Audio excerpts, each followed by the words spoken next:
traditionnelle de la revue de presse. Bonjour. Le péage à la manchette des médias de ce vendredi 21 août 2026. L'alternative grande orientation nationale du programme d'action du gouvernement 2026-2033. Wadaï trace la route du Bénin de demain. L'informateur cite les 3 priorités de Wadaï: éradication de la pauvreté, territorialisation, digitalisation. Le matin fait focus sur les exportations de marchandises béninoises à l'extérieur.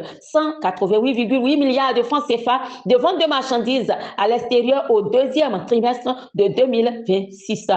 Le Delta qualifie, c'est une progression spectaculaire des exportations au deuxième trimestre, une hausse de 59,1%. La boussole apprécie, les exportations béninoises changent de dimension. Malgré cela, le Soleil Bénin relève, malgré l'interdiction des importations terrestres persiste au Bénin.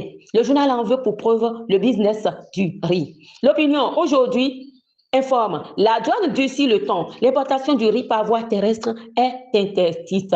Quant au Béninois libéré, son actualité concerne les bâtiments et travaux publics. Le Bénin, champion de l'UEMOA avec 10,6% de croissance. La Nation parle santé à sa manchette. L'indispensable riposte au paludisme.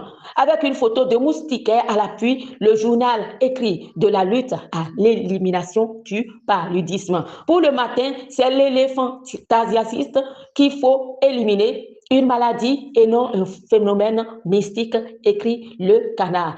Amis de la plume et du papier, gestion des crises. Le Bénin veut réduire à 10 jours le délai du premier décaissement. C'est Décryptage Info qui en parle.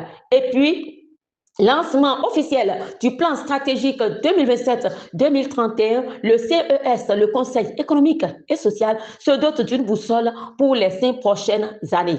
Ali dans le Béninois libéré. Le Béninois libéré qui rapporte quelques propos du président Abdoulaye Biotchade. Si vous ne planifiez pas, vous planifiez votre échec. Décryptage Info de dire, le CES lance l'élaboration de son plan stratégique 2027-2031. Pour Matin Libre, Abdoulaye Biotchade appelle à une planification consensuelle et ambitieuse. Amis de la plume et du papier, écho de l'Union progressiste, le renouveau avec l'événement du jour. Joseph Djogbenou désigne les présidents de session. Le grand jury confirme. Joseph Djogbenou publie les présidents de session et le journal publie plutôt la liste de ses responsables désignés. Tous à Niki du 25 au 27 août 2026. C'est une exhortation de la nation qui nous dit que la Gani 2026 s'y tiendra. Le Béninois libéré, Gani 2026, Wadaï annoncé à Niki. Libération publie l'intégralité du programme de l'événement. Justice. Le Télégramme, les premières déclarations de Steve Amoussou, alias Frère Rumvi, après sa sortie de prison. Autour de 6h30, j'étais déjà un citoyen libre. C'est une grâce. Et puis, libération de dire, affaire Rumvi, Steve Amoussou libéré.